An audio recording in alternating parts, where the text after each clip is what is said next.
Hi, and welcome to another episode of All Things Considered. Today, I wanted to speak to you on Seattle.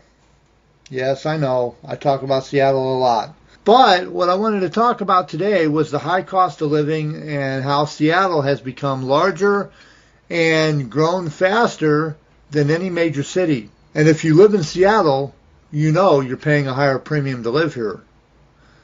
The cost of living has risen faster in Seattle than any other American city. How's this for irony? While we've been worried about Seattle becoming the next San Francisco, it turns out other cities have been worried about becoming the next Seattle. It's kind of sad, really, if you think about it. Other cities being afraid that they'll become the next Seattle. Used to be they were afraid they'd become the next San Francisco or the next New York. That's right. Seattleization is a thing now. It didn't used to be a thing, but it is. At least according to a New York Times article that was published last week, it is. It's described as a particularly dire diagnosis and characterized by high cost of living, high housing costs, and tech wealth, a combination that's thoroughly transformed the city in an alarmingly short span of time. Even in New York City, apparently, some folks are terrified that the planned Amazon campus there could turn the place into Seattle on steroids. And New York is already overcrowded and overpriced. And when you're overcrowded and overpriced and you're worried about becoming the next Seattle, that's bad.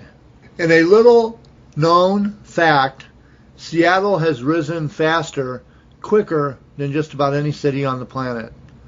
It's a little unsettling, though, to find out we've become other cities' worst-case scenario. But it's also understandable when you consider not just how expensive Seattle has become, but how quickly it happened. I remember when I lived in Seattle back in the 90s. I had a one-bedroom apartment in Capitol Hill, regular price, $495 a month. That was in the 90s. In 2013, when census data showed that Seattle had suddenly become the fastest growing big city in the nation, it seemed to come from out of the blue. It just happened out of nowhere. Of course, that turned out to be just the beginning. Think back to right before then, in 2012. Amazon had consolidated its workforce in South Lake Union only 2 years earlier. The gears were already in motion, but most of us were oblivious to the tidal wave of change that was about to hit.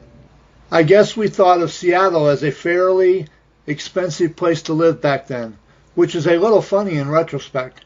That year, the cost of living, the index scored Seattle a 115.2, which meant that living costs here were about 15.2% higher than the national average. 100 is the index's average. The score ranks Seattle 35th among the most and more than 300 cities included in the index that year. We were just about tied with Portland, a few of the cities that had higher living costs than Seattle in 2012. They were Sacramento, Philadelphia, and Anchorage, Alaska. Fast forward to today.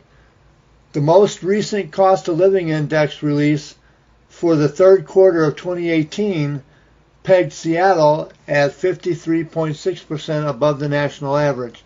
In just 6 years, our index score jumped by about 38 points. No other city comes close to matching that. And Seattle is proud of that for some reason? I don't get it. We're now firmly established as the sixth most expensive place to live in the country. The rich may like it, but nobody else does.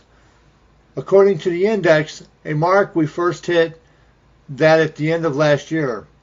And yeah, we've left Portland in the dust, even though the Rose City is also in the top 10 with a 13-point gain in its index score.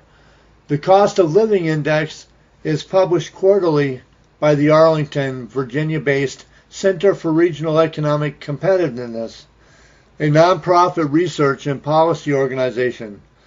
They've been producing city-to-city cost comparisons since 1968, collecting data at the local level on prices for more than 60 goods and services in 6 major categories: housing, healthcare, transportation, utilities, grocery items, and miscellaneous goods and services. No one will be surprised to learn that of these categories, housing here has seen the most precipitous climb. In 2012, our housing costs were about 35% above the average. Now we're 113% higher than we were. Because housing is most people's number one cost, we tend to focus on it. But almost everything in Seattle is much more expensive than it used to be. In each of the index's 6 categories, Seattle scores have gone up. We rank toward the top for the prices of nearly every goods and services, including in the index, from cooking oil to car repairs, from a trip to the dentist to yoga classes. You're paying a premium to live here. Are you getting a good turn on your investment? In 2012, we were actually below the national average in one major category, utilities. In the most recent data, we're 10% above the average, which is still a bargain compared to everything else. In so many ways, Seattle is an amazing success story, thriving and economically vibrant, drawing thousands of people from around the country and the world, stuffing Seattle like a shoebox full of letters, waiting for the box to explode. When you think about great American cities that have fallen on hard times, that are losing population and dealing with epidemics of violent crime, Seattle seems inviable. But we've also paid a hefty price for our success. The sudden injection of tech wealth has made Seattle a more exclusive place, pushing people out of the city or even into homelessness.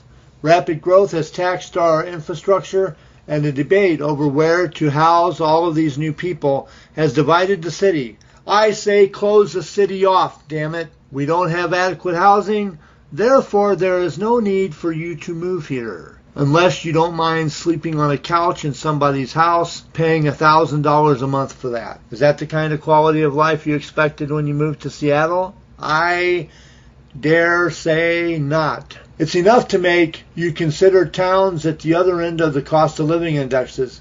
The city that's been the largest drop in its index score actually went from having an above average cost of living in 2012 to one that's well below average today. And that's not the only way in which it's the opposite of Seattle. However, according to the World Meteorological Organization, it also happened to be the sunniest place on earth.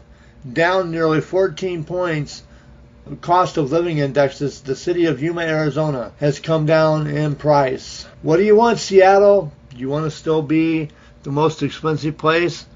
Or do you want to be a place where you can thrive and enjoy your life? Is Seattle just a place to earn a quick buck? Or is it a place where you can enjoy a quality of life? If you like my videos, please hit a like and subscribe. Do the thumbs up, hit the subscribe button. Also, if you have an idea for a better video, please put it in the comments below. If you think that I'm doing okay, please put a comment and let me know that. I'm trying a different route here. Instead of doing a video where you see me talk, and I can be quite annoying, I suppose, I'm trying a new venture here where you just hear my voice. I'm not too happy with the way my voice sounds, so I can change it a little bit, and maybe it'll be a more pleasant experience for you. Anyway, this has been All Things Considered. Thank you, and have a good evening.